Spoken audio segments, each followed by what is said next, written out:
সত্যি বলতে আমার জীবনে প্রেম ভালোবাসা নামক শব্দটা নেই। তাই তো আমি আমার জীবনের রচনা, উপন্যাস, কবিতা ওইগুলো আমার ক্যাপশনে রাখি না। তাই তো আমি অলওয়েজ হ্যাপি থাকি। Yes, I am the Superman, যা নাম্বার 1 এফপিসি। समझ रहे हो? समझ रहे हो आप? समझ रहे हो?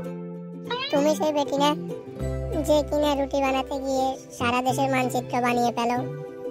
তুমি নিজেকে ভাবোটা কি? তুমি ভাবছো আমি কিছুই জানি না?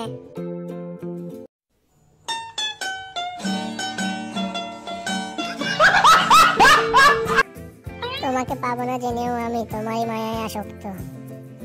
তবুও তুমি বুঝিয়ে দিলে অন্য কাউকে না, আমাকে ঠকিয়েছো। দিন শেষে একটা কথাই বলবো, যেখানে থাকো ভালো থেকো। बहुत तेज हो रहा है।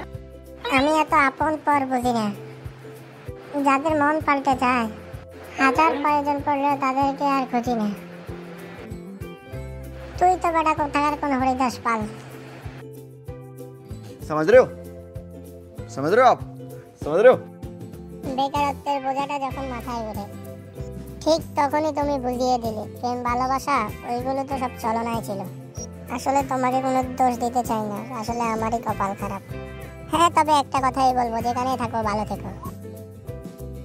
তাকে বলে দিও আরো শক্ত প্রমাণ জোগাড় করতে।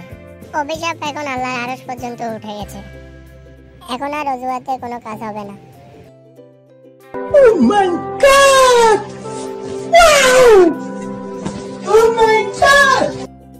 এমন বন্ধু বানাইছি, আমি ফোন না দিলেও মেসেজ দিয়ে জিজ্ঞেস করে না যে আমি বেঁচে আছি নাকি মরে গেছি।